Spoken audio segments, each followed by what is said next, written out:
Hello friends, welcome to Indian study पर आपका स्वागत है। दोस्तों, आज की इस वीडियो में मैं आप लोगों के लिए हिंदी का टेस्ट लेकर के आया हूं, जो कि आपके आने वाले exam UP triple S C PET जो कि लेखपाल के लिए बहुत ही ज़्यादा इंपॉर्टेंट है, और यूपीएसआई के लिए ये टेस्ट बहुत ज़्यादा इंपॉर्टेंट होगा। तो वीडियो को एंड तक जरूर देखिएगा, क्योंकि लास्ट में मैं आपसे क्वेश्चन ही पूछूंगा और उसका आंसर आपको कमेंट बॉक्स में बताना होगा।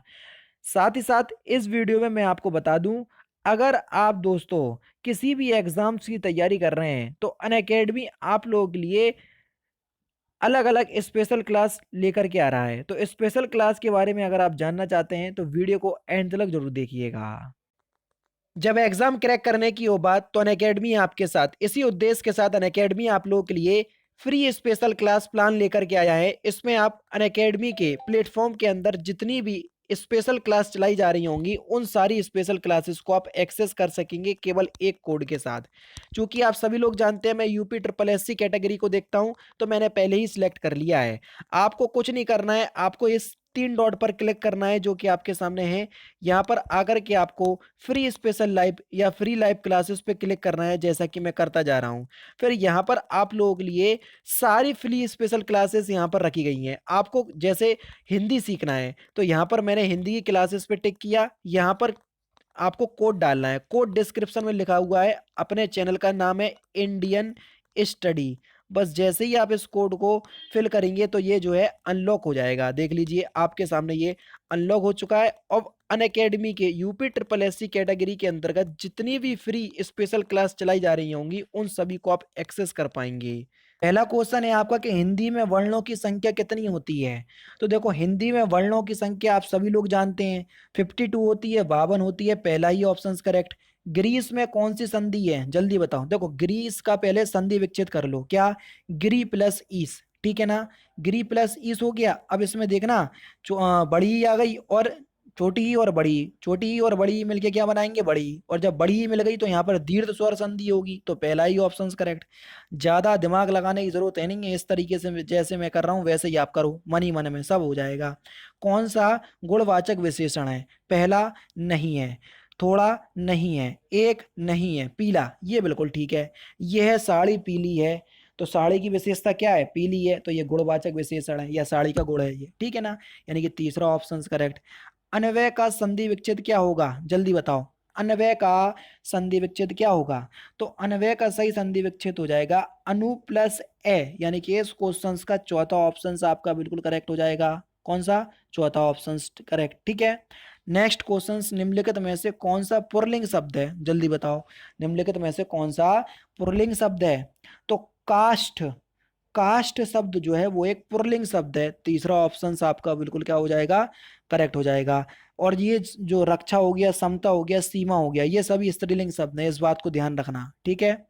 नेक्स्ट, जैसे मैं आपको बता दूं, देखो, मित्र भी एक पुल्लिंग शब्द है, सुख दुख भी एक पुल्लिंग शब्द है, लोभ भी पुल्लिंग है, क्रोध भी पुल्लिंग है। तो ये कुछ तरीके कुछ शब्द जो हैं वो याद कर लो।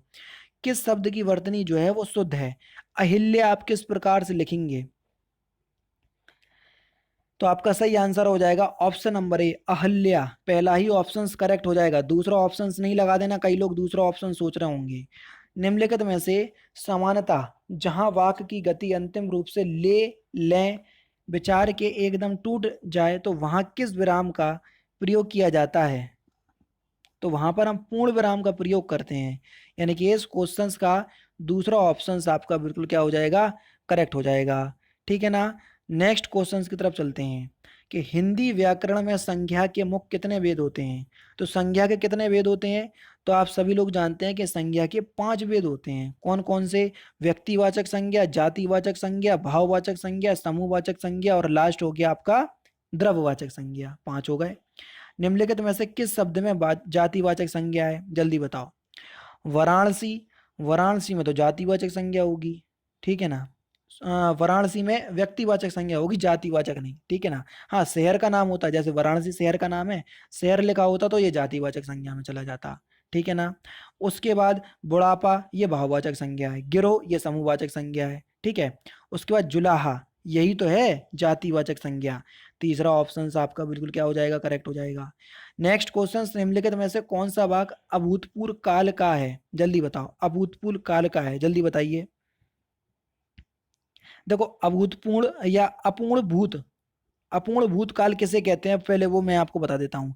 देखो अपूर्ण भूतकाल जो है वे क्रिया जो है भूतकाल में हो रही होती है किंतु उसकी समाप्ति का पता नहीं चलता, तो वहां पर अपूर्ण भूतकाल होता है, ठीक है ना। अब बताओ, तो यहाँ पर जो सही आंसर हो जाएगा वो क्या हो जाएगा, ऑप्शन नंबर ए, सुरेश गीत गा रहा था, यानी कि पहला ऑप्शन जो है वो आपका बिल्कुल क्या हो जाएगा, करेक्ट हो जाएगा। नेक्स्ट क्वेश्चन की तरफ चलें।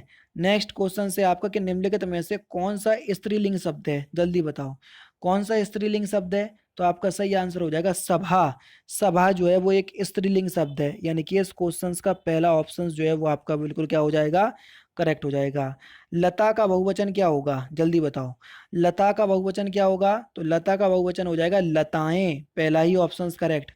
वह भूख से बेचैन है, इस वाक्य में किस कारक का प्रयोग हुआ है, से कारक चिन्ह, जल्दी बताओ। और भूख उसके पास है या उससे दूर है, अरे भैया पास है तो इसलिए तो कर्ण कारक होगा, पहला ही ऑप्शन करेक्ट।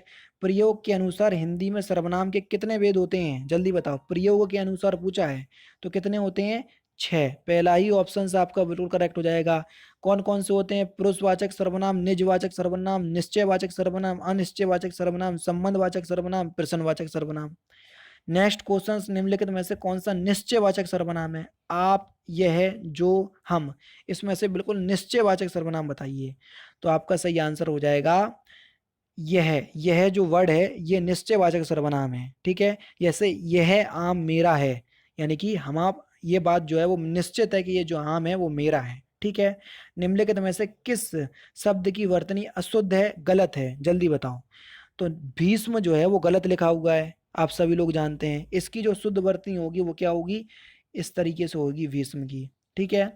थोड़ा पानी में, थोड़ा शब्द जो है वो किस प्रकार का विशेषण है। तो देखो थोड़ा जो है वो एक परिमाण बोधक विशेषण है, दूसरा ऑप्शन आपका बिल्कुल क्या हो जाएगा, करेक्ट हो जाएगा। जो धातु संज्ञा या विशेषण से बनती है, जो धातु जो है वो संज्ञा या विशेषण से बनती है उसको हम क्या कहते हैं। तो जो धातु संज्ञा या विशेषण से बनती है उसको नाम धातु कहते हैं, बेसिकली नाम धातु की परिभाषा आपसे पूछी थी। नेक्स्ट क्वेश्चन, निम्नलिखित में से किस वाक्य में सकर्मक क्रिया का प्रयोग हुआ है। 50 बार बोल चुका हूं कि आप सकर्मक क्रिया और अकर्मक क्रिया को पहचानना है तो जो क्वेश्चंस दिया है उसमें आंसर पूछो, क्वेश्चंस पूछो, क्वेश्चंस का आंसर निकल आए तो आपकी सकर्मक क्रिया है और आंसर नहीं निकले तो अकर्मक क्रिया है। वह लजा रही है, वह क्या लजा रही है, आंसर नहीं आ रहा तो ये अकर्मक क्रिया। जी घबरा रहा है, जी क्या घबराता है, तो आपका आंसर नहीं आया तो अकर्मक क्रिया। तुम्हारा जी ललचाता है, तुम्हारा जी क्या ललचाता है, तो यहाँ पर आंसर नहीं आया तो यहाँ पर भी आपकी क्या हो जाएगी, अकर्मक क्रिया। विपदा मुझे घबराती है, विपदा मुझे घबराती है, ठीक है। विपदा मुझे क्या करती है, तो विपदा मुझे घबराती है, तो इस क्वेश्चन का आंसर आ गया तो आपका चौथा ऑप्शन करेक्ट, ठीक है। नेक्स्ट क्वेश्चन, आम खाया जाता है, इस वाक्य में कौन सा वाच्य है। तो आम खाया जाता है इस वाक्य में कर्मवाच्य है, दूसरा ऑप्शन आपका बिल्कुल क्या हो जाएगा, करेक्ट हो जाएगा, ठीक है ना। नेक्स्ट क्वेश्चंस की तरफ चलते हैं, और कर्मवाच्य की परिभाषा आप सभी लोग जानते हैं कि क्रिया का वह रूपांतर जिससे वाक्य में कर्म की प्रधानता का बोध हो वहां कर्मवाच्य होता है, ठीक है। नेक्स्ट क्वेश्चन, राम खाता होगा, वाक्य में वर्तमान काल का रूप कौन सा होगा, ये तो आपका भविष्य काल में दिया, तो वर्तमान काल का रूप कौन सा होगा, जल्दी बताओ। राम खाता होगा तो वर्तमान काल का होगा ये संदिग्ध भूत, संदिग्ध भूत होगा, तीसरा ऑप्शन करेक्ट। अधिकरण कारक का विभक्ति चिन्ह, तो आप सभी लोग जानते हैं कि अधिकरण मैं या पर, या तो मैं होता कारक चिन्ह या पर होता, अब मैं तो, पर तो दिया नहीं है तो मैं लगेगा, तीसरा ऑप्शन करेक्ट। समानता अवयव कितने प्रकार के होते हैं, तो समानता अवयव जो है ये 4 प्रकार के होते हैं, यानी कि चौथा ऑप्शन आपका बिल्कुल क्या हो जाएगा, करेक्ट हो जाएगा। कौन कौन से, देखो क्रिया विशेषण अवयव, संबंध बोधक अवयव, समुच्चय बोधक अवयव और विस्मयादि बोधक अवयव। नेक्स्ट क्वेश्चन, किस समास में पूर्व पद प्रधान होता है, तो किस समास में पूर्व पद प्रधान होता है, तो आपका जो सही आंसर हो जाएगा वह हो जाएगा ऑप्शन नंबर बी, अव्ययी भाव समास, पहला ही ऑप्शन आपका, दूसरा ऑप्शन करेक्ट हो जाएगा। जैसे प्रतिदिन, अब प्रतिदिन में जो है वो पहला शब्द जो है वो प्रधान है, क्योंकि पहले ही शब्द से हम पहचान गए कि यहाँ पर अव्ययी भाव समास है, ठीक है ना। भरोसे में शब्द का कौन सा रूप है, तो भरोसे में शब्द का कौन सा रूप है? तो आपका सही आंसर हो जाएगा संबंध बोधक, यानी कि तीसरा ऑप्शन आपका बिल्कुल करेक्ट है। निम्नलिखित में से कौन सा शब्द तत्सम नहीं है, यानी कि तद्भव होगा? तो कौन सा शब्द? फूल। फूल जो है ये पुष्प का तत्सम है, तद्भव है। निम्नलिखित में से कौन सा तद्भव नहीं है, यानी कि तत्सम होगा? जल्दी बताओ। तो आपका सही आंसर हो गया वचन। वचन जो है वो एक तत्सम शब्द है, ना कि तद्भव, यानी कि इस क्वेश्चन का चौथा ऑप्शन से आपका बिल्कुल क्या हो जाएगा? करेक्ट हो जाएगा। इसका जो तद्भव होगा वो होगा बैन। बैन का तद्भव होता है, तत्सम क्या होता है? यानी कि वैन जो है वो तद्भव है और तत्सम है वचन, ठीक है। परा उपसर्ग का प्रयोग किस शब्द में नहीं होगा? देखो परिधि में, तो कौन सा उपसर्ग है? परि उपसर्ग है, ना कि परा उपसर्ग। तो पहला ही ऑप्शन आपका बिल्कुल करेक्ट हो जाएगा, ज्यादा आगे बढ़ो नहीं। मिठास में किस प्रत्यय का प्रयोग हुआ है? ये क्वेश्चन आपका यूपी पुलिस कांस्टेबल में पूछा जा चुका है। तो मिठास में आस प्रत्यय का यूज हुआ है, यानी कि दूसरा ऑप्शन करेक्ट। दरबार किस भाषा का शब्द है? जल्दी बताओ। तो दरबार जो है ये फारसी भाषा का शब्द है, पहला ऑप्शन करेक्ट। और मुगल जो है वो अपनी कामकाज के लिए फारसी भाषा का ही प्रयोग करते थे। ये क्वेश्चंस पूछा जा चुका है जो मैंने आपको बताया।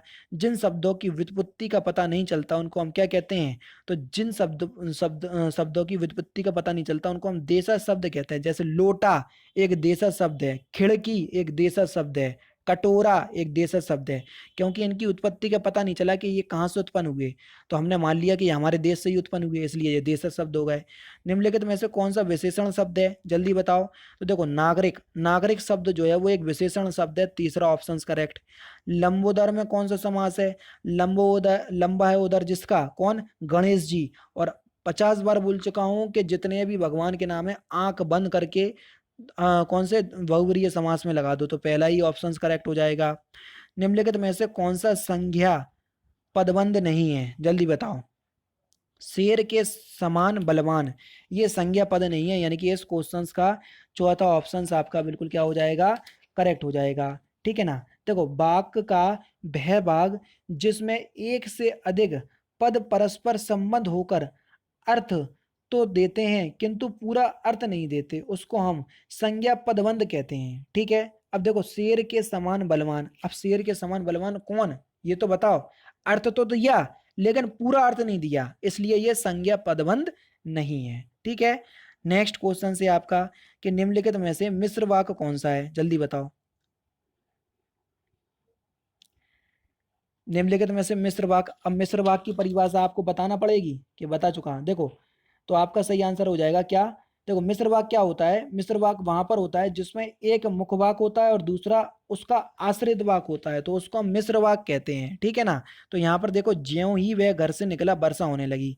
अब देखो दूसरा जो वाक्य है वो उसके ऊपर आश्रित है, यानी कि जब वो घर से निकला तभी वर्षा हुई, तो इसलिए ये मिश्र वाक्य का उदाहरण है। नेक्स्ट क्वेश्चन से आपका कि निम्नलिखित में से कौन सा वाक्य अशुद्ध है? जल्दी बताइए। अशुद्ध यानी कि गलत है। इस समय आपकी आयु 40 वर्ष की है, यानी कि इस क्वेश्चन का तीसरा ऑप्शन जो है वो आपका अशुद्ध वाक्य में है, ठीक है ना। अब देखो इस समय आपकी आयु 40 वर्ष की है, यहाँ पर आयु शब्द का प्रयोग जो है वो त्रुटिपूर्ण है, इसके स्थान पर अवस्था का प्रयोग होगा, यानी कि आयु शब्द की जगह अवस्था आएगा। इस समय आपकी अवस्था 40 वर्ष की है, ठीक है ना। तो यहाँ पर गलत है। अब देखो लास्ट क्वेश्चन, पुरंदर किसका पर्यायवाची है? तो इस क्वेश्चन का आंसर आप मुझे कमेंट बॉक्स में बताएंगे, पुरंदर जो है वो किस शब्द का पर्यायवाची है। इंपॉर्टेंट क्वेश्चन है। तो दोस्तों ये था आपका हिंदी का टेस्ट, कैसा लगा टेस्ट तो मुझे कमेंट बॉक्स में जरूर बताइएगा। साथ ही साथ वीडियो अच्छी लगे तो वीडियो को 550 लाख लाइक तक जरूर पहुंचाइएगा। तो दोस्तों फिलहाल की वीडियो में सिर्फ इतना ही। अगर आपको वीडियो पसंद आए तो प्लीज़ दोस्तों वीडियो को लाइक कीजिए, शेयर कीजिए और साथ ही साथ हमारे चैनल को सब्सक्राइब करना ना भूलें, क्योंकि मैं रोजाना इसी तरह की वीडियोस आप लोगों के लिए लाता रहता हूँ। नमस्कार दोस्तों, जय हिंद, जय भारत।